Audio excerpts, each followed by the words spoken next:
नमस्कार, मेरा नाम आलोक है। आप लाइव स्ट्रीम देख रहे हैं। बिहार विधान परिषद की 24 सीटों पर चुनाव होना है। फिलहाल नोटिफिकेशन नहीं जारी किया गया है। इस वक्त हमारे साथ सीनियर जर्नलिस्ट ज्ञानेश्वर मौजूद हैं। आप अभी बता रहे थे न्यूज रूम में, हमारी जब बात हो रही थी कि जो लोग लाखों रुपए तो नहीं, करोड़ों रुपए जो लगा रहे हैं, एमएलसी का चुनाव लड़ना चाहते हैं बिहार में, भले ही पार्टियां अलग अलग हों, उन सभी के पैसे डूब गए। कुछ लगता है नियमों में बदलाव हुआ है इलेक्शन कमीशन की ओर से। बिल्कुल, ये ब्रेकिंग खबर है आलोक जी।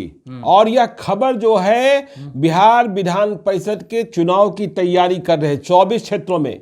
देखिए, मैं कार्यक्रम भी चला रहा हूं, रुपया लड़े एमएलसी। इस चुनाव में आदमी नहीं, रुपया लड़ता था, और इसलिए इसमें बाहुबली और धनबली जीतकर आते रहे थे। तो अभी चुनाव आयोग ने एक बड़ा फैसला कर लिया है, जिसके कारण जो चुनाव की तैयारी के लिए लगे थे, सर्टिफिकेट खरीद रहे थे, 50-100 करोड़ रुपया, 100 करोड़ रुपए की धनराशि भी हो सकती है 24 क्षेत्रों में। 100 करोड़ से अधिक खर्च किया जा चुका होगा।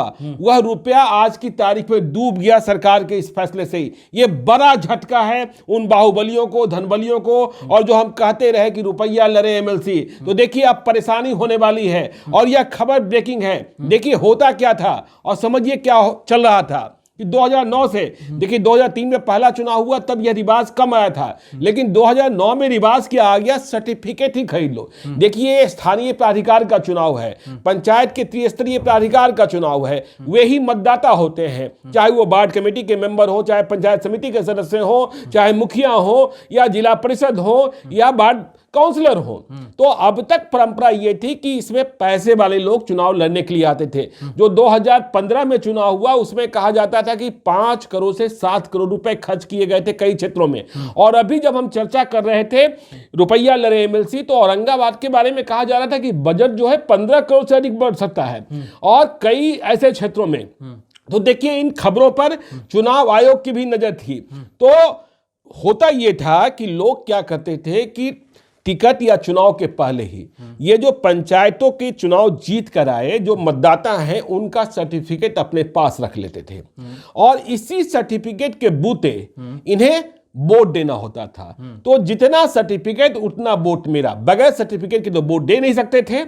और इसमें एक परंपरा और गलत परंपरा चल पड़ी थी कि परंपरा यह हो गई थी कि सर्टिफिकेट, जैसे मान लीजिए कि आपका सर्टिफिकेट है, जमा मेरे पास है, तो आप वोट देने जाएंगे, ठीक है। आपने वोट भीतर जाकर क्या किया क्या नहीं किया मुझे नहीं पता, लेकिन आप तो पहले से मेरे यहां बुक थे। तो इसका जो पैसा देते थे लोग, उसका फायदा कैसे उठाते थे, वे कह देते थे कि ये निरक्षर हैं, ठीक है ना, इन्हें पढ़ना नहीं आता है, ये अनपढ़ है। तो वैसे में एक सहायक देने की व्यवस्था है। तो सहायक जो होता था, जिसने पैसा दिया है, जिसने वोट खरीदा है, वह अपने आदमी को साथ में लगा देता था, और वह भीतर जाकर इस बात की गवाही देता था कि जो वोट है, जो सर्टिफिकेट हमने महीनों पहले खरीद लिया था, जो सौदा हुआ था, उसी के हिसाब से वोट दिया गया है। तो यह रुपया लड़ता था, रुपया खेलता था। लेकिन अब चुनाव आयोग ने फैसला यह कर लिया है, जिससे मैं कह रहा हूं कि 50-100 करोड़ रुपए डूब गए जो तैयारी में लगे हुए थे लोग, कि अब सर्टिफिकेट की जरूरत ही नहीं होगी वोट देने के लिए। मतलब जो लोग सर्टिफिकेट जमा करा रहे थे, या जिन लोगों ने सर्टिफिकेट जमा करा लिया है, जिन लोगों ने इसमें 2-4 करोड़ रुपया खर्च किया है, वो सब बह गया। मतलब अब यह है कि सर्टिफिकेट के आधार पर वोट देने का राइट आपके पास नहीं होगा, सर्टिफिकेट आप अपने पास रखिए।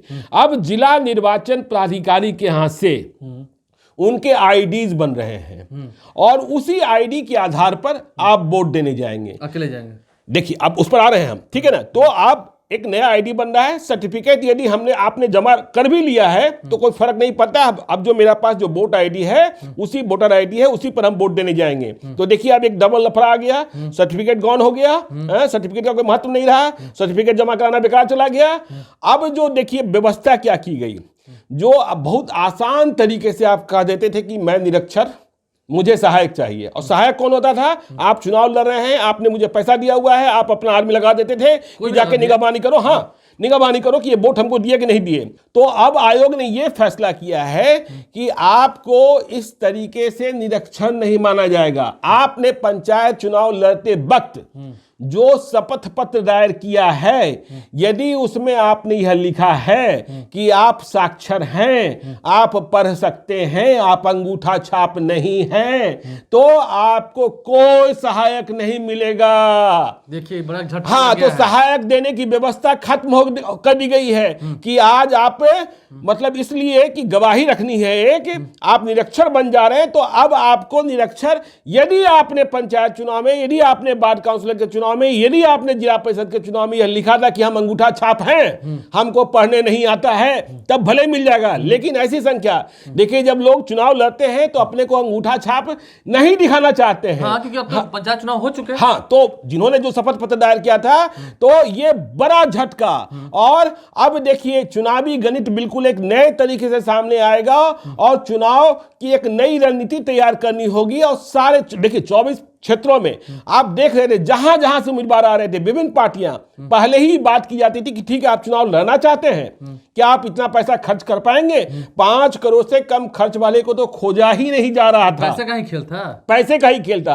तो आयोग ने आज एक बड़ा झटका दे दिया है। मुझे लगता है कि आयोग के पास भी ये तमाम बातें गई हुई कि हाँ ऐसे बिल्कुल बिल्कुल बिल्कुल। और इससे बिल्कुल बिहार विधान परिषद की जो उपयोगिता है या जो जरूरत है वो भंग हो रही थी। और वहां ऐसे लोग पहुंच रहे थे जिन्हें कोई वास्ता ही नहीं, ठेकेदार, मालदार, जालदार, ये लोग पहुंच रहे थे। तो ये झटका लग गया। और अब देखिए नई रणनीति क्या तोड़ निकालते हैं। देखिए ये जो चुनाव लड़ने वाले लोग होते हैं वो तोड़ निकालना जानते हैं। तो देखिए अब यह भी बात चल रही थी विभिन्न पार्टियों में जो टिकट के दावेदार थे कि आप केवल टिकट की बात मत कीजिए, आप यह मत कीजिए कि आप इतना रुपया खर्च करने को तैयार हैं, इतना रुपया खर्च करने को तैयार हैं तो किसी व्यक्ति के पास, जो भरोसे का व्यक्ति है, उनके पास जमा करा दीजिए ताकि मालूम हो कि हाँ सचमुच में आप इतना रुपया खर्च करने को तैयार हैं। तो यह बड़ा झटका लग गया है। और अब खेला तो नया होगा। जो रुपया बह गया, जो रुपया डूब गया, पता नहीं क्या होगा। वो तो डूब गया। देखिए लेकिन हम बात अगर दोनों खेमे करेंगे तो सभी पार्टियां होंगी। नहीं, सभी पार्टियां सभी उम्मीदवार, मैं किसी की बात नहीं कर रहा। मैं किसी की बात नहीं कर रहा। सभी खोज तो धनबलियों को ही रहते हैं। हाँ। कुछ ऐसे धनबली थे जिनके नाम हम लोग जानते, लेकिन क्यों उजागर करें। लेकिन कुछ लोग तो ऐसे हैं जिन्होंने पैसा हमारी आपकी इस खबर के बाद कितने लोगों की नींद उड़ जाएगी। मतदाता तो सोचेगा चलो मेरे पास तो और रास्ता आ गया। हाँ, काफी सारे। लेकिन जिन्होंने पैसा लगाया है उनकी तो नींद उड़ जाएगी। जिन्होंने सर्टिफिकेट जमा कराया है वो तो सर्टिफिकेट कूड़ेदान में जाने लायक हो गया। सर्टिफिकेट लौटा दीजिए, कोई फायदा ही नहीं है, क्योंकि जो जिला निर्वाचन प्राधिकारी जो जारी करेगा आईडी, उसी आधार पर वोट देना है। अब तो कहना चाहिए कैशो जी कि अब तो लगता है कि गीता पर हाथ रखे कसम खिलवाना पड़ेगा कि हमको दोगे कि नहीं। चलिए देखिए वो गीता पर हाथ रख कर कसम खिलाते हैं या फिर ये होता है कि चुनाव के पहले जो यह भी परंपरा चलती थी कि चुनाव के 4 दिन 5 दिन पहले सभी को आप अपने साथ रख लीजिए, वे कहीं जा ना पाए, मोबाइल बंद कर लें। तो ये सारी स्थितियां परिस्थितियां इन खबरों पर हम, इसमें संख्या काफी ज्यादा होती है। संख्या 8,000, 6,000, 5,000, कहीं कहीं 3,000 भी है। जिलों पर आधारित है, 24 क्षेत्र हैं। देखिए तो कौन कितना दिमाग लड़ा पाते हैं आने वाले दिनों में, कैसे अब उनकी जीत हो पाएगी, ये कैसे वो सुनिश्चित कर लें। क्योंकि अब सर्टिफिकेट का कोई महत्व नहीं है। अब तो अलग पहचान पत्र दिया जाएगा, अलग आईडी दी जाएगी और उसके आधार पर ही चुनाव होना है। कहीं ना कहीं निष्पक्ष चुनाव हो और किसी तरह कोई धांधली ना हो, इसलिए चुनाव आयोग ने भी अब कड़ा फैसला ले लिया है। इस वक्त की बड़ी खबर है जो हमने आपको बताया है। फिलहाल आप लाइव स्ट्रीम से बने रहे। रुपया लड़े एमएलसी में और भी कई सारे जिले हैं जिनका विश्लेषण लाइव स्ट्रीम की ओर से किया जाता है, जर्नलिस्ट ज्ञानेश्वर करते हैं। उन वीडियोस को भी आप जरूर देखें। हमारे चैनल को सब्सक्राइब कर लें, साथ साथ फेसबुक पेज भी लाइक करें। धन्यवाद।